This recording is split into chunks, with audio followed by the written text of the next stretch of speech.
Eddie, a broke guy, has his car for repair. The car is fixed, but he cannot take it since he is $400 short. He tries to make amends with the manager, saying he has to pick his daughter up from school, but he is thrown away. He walks and looks for some cars to break into. Meanwhile, he talks to his daughter on the phone, listening to her complain. He promises that he will meet her very soon, and as he hangs up, he finds a very cool-looking car. He opens the door and enters. The inside of it is very cozy and luxurious. He looks around at everything, and when he is bored, he attempts to get out. However, the door doesn't open. He tries the other doors, but none of them open. He is seemingly locked inside. He tries to kick open the window, but it appears to be very strong. Eventually, he finds the front screen turned on. The car also lights up from the inside. Eddie cannot comprehend anything. To his further confusion, a call appears on the screen named Answer Me. At the same time, he is being watched by cameras. He doesn't pay heed to it and finds a crowbar in the car. He tries to break the windows, but it is of no help. He brings out his phone, and apparently it cannot get any signal either. Helplessly, he finally accepts the call. A man answers and addresses himself as William, the owner of the car. Eddie curses the F word, and listening to that, he tastes him through the seats. Eddie is scared and confused as William explains that his car has been broken into 6 times, and he has had enough. This is why he has set this trap, to capture a thief and give them some lessons. Eddie, now completely frustrated, takes his gun out and fires at the window. The bullet is soon reflected back at his leg. He is terribly wounded, and in the meantime, a woman approaches the window. He screams at her, but no sound passes the barrier of the window. The woman is only there to put lipstick on and leave. Eddie finds his leg bleeding terribly and requests that William send for help. William says that he must understand him before he lets him out, and he must be truly sorry for what he has done. And whenever Eddie curses at him, he teases him. As he calms down, he tells him more about himself. He is a widower and had a daughter, but Eddie faints listening to all that. It is night when Eddie wakes up. Rains are pouring outside. He finds his hand and leg bandaged. He finds an empty bottle of water and drinks the last few drops from it. He also licks some of the leftovers from a chips packet. The next morning, as he is smoking a cigarette, the call comes and it is accepted automatically. William laughs and says he never needed him to pick up the call. It was just fun for him the first time. He restarts the story of his daughter. One day, some men approached her when she was with him, but Eddie doesn't let him finish and curses and gets tossed immediately. As he still keeps on cursing, William hangs up the call, turns on the AC inside, and plays some loud music. Eddie suffers from this for a long time. As the night approaches and he is freezing, a call from William comes. Eddie apologizes to him, says he won't do it again. The AC is soon turned off. Next morning, Eddie has to piss in a bottle, and he continues his attempts to break free, but they are of no help. Later, William comes on the phone and begins his chatter, commenting on his looks. Eddie looks out from a windshield and finds a man in the front building's upper story. He realizes it is the very guy. He also finds the cameras. He starts talking measures with him, saying killing him will put him in much trouble, and in the meantime, tries to block the cameras but gets tossed immediately. Eddie tries to make sense, saying that he should rather give him off to the police. But William says that the police are of no help, and he says that he is also dying in about 4 months from prostate cancer. He is an old man and wants to do something meaningful before his death. To make it further horrible, William tells Eddie that he give him his social security number and he will look into his past crimes. If he finds out that he is already an offender, he will cut off 4 of his fingers. Eddie doesn't accept him and further curses him again. And, as always, he is tossed and William leaves as well. As the night arrives and it is raining again, Eddie is frail and thirsty. He attempts to drink his own urine, but cannot. Eventually, William's call arrives. He grills on about his social security number. He says that if he gives him that, he will send water and food. Eddie agrees and gives that off. In return, he gets the information about the water as well, which he drinks in one go. Later, as he is about to go to sleep, he finds a lottery ticket he had bought earlier. He scratches it and finds out that he has won $500, but they are of no use here. He says sorry to William for everything, and as a reward for that, he is given a cookie from an automatic box at the front. As he eats that, he finds the wire system visible from that tray, but it is closed soon. As William leaves, he breaks that box and captures a photo of the inside on his phone and realizes that he has to pop the safety switch. He tries to do so, but William comes soon and tasers him, although he doesn't understand what he has been trying to do. The next morning, Eddie tries to pop the switch with his foot thumb, but it doesn't work. He is terribly thirsty, and he apparently has to drink his own urine. At night, he randomly keeps pressing the power button, and suddenly the whole inside of the car turns on. The system tray is turned on, and he is able to operate the car. Soon, however, William gets in control and drives the car in his own manner around the city. He drives him through the slums and the town, giving him a lecture on how the poor are leeching off the rich, making them feel afraid all the time. He takes the car to a gully, and there are two random guys beating a guy. He honks at them, and as one of them approaches, showing his gun, he drives over him. Eddie is freaked out. The car starts chasing the other guy. Since it's a short alley, he can't run anywhere but straight and ends up in front of the fence. The car knocks him and slowly torments him. Eddie constantly requests him to let him go, and after making him weak, William says that if he can get up, he will let him go. He is unable to get up, and the car smashes him. Eddie is completely devastated, and the car soon starts driving at full speed and through the city, making him even more tremored. It stops right at the edge of an upper-story garage. The next morning, William reveals that he knows about his daughter. Eddie yells at him, asking to let her be, but William complains about his fatherly duties. He has barely any custody over his daughter, and it annoys William. Meanwhile, he has reached his daughter Emma's school. The car starts following her as she is on her way home. Eddie is completely worn out and can't do anything other than yell as the car passes her by at full speed when she is about to cross the road. Emma realizes the situation and tries to run fast, but the car keeps following her. Frustrated, Eddie puts the gun to his head, but William requests he not fire, since it will be no fun. However, as Emma trips, and the car is at full speed, Eddie pulls the trigger and the car leaves her way. At night, as the car continues driving, Eddie whispers that he has had enough and starts smashing the car. He is constantly tossed, but with a bottle in his mouth, he continues smashing the insides of the car and succeeds in breaking the cameras. Eddie now brings out his phone and sends a voice message to his daughter, apologizing for his failure to be a father to her, and sends it even though it is not delivered. The car now drives to a secluded area, and a man approaches it. He opens the window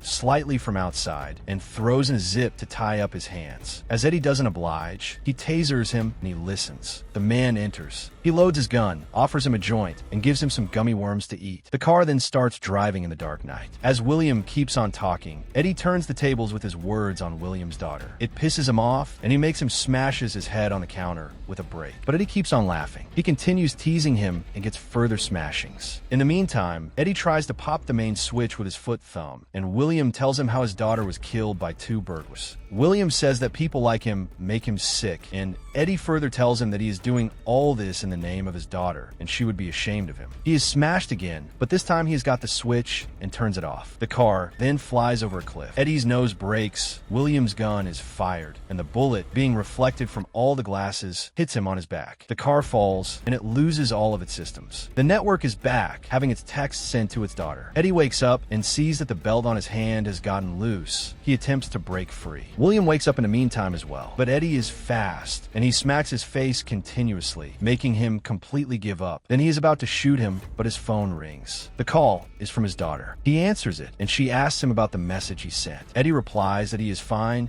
and he was just missing her. She asks whether he would come to pick her up from school this time. Eddie sees that the car has caught fire, yet he says that he will come. He hangs up and finds a hammer in the car. He smashes the window behind. Now being scratched, it breaks. Eddie kicks it open and gets out of the car. He has his phone with him, and he reaches the cliff as the morning breaks. He finds a lottery ticket along with him. He stops a car on the road and takes the lift. He reaches the garage when it's 2 o'clock to finally be able to take the car and pick up his daughter from school in 15 minutes. But the mechanic says that it will take about an hour. Eddie then sees a cycle and sells the car in exchange for that. He is finally able to reach his daughter's school to pick him up. She is very happy, and they hug as Eddie cries his eyes out. So, that was the recap for the 2025 movie log. For more movie recaps like this, stay subscribed to the channel. And if you have liked this video, you may also like this.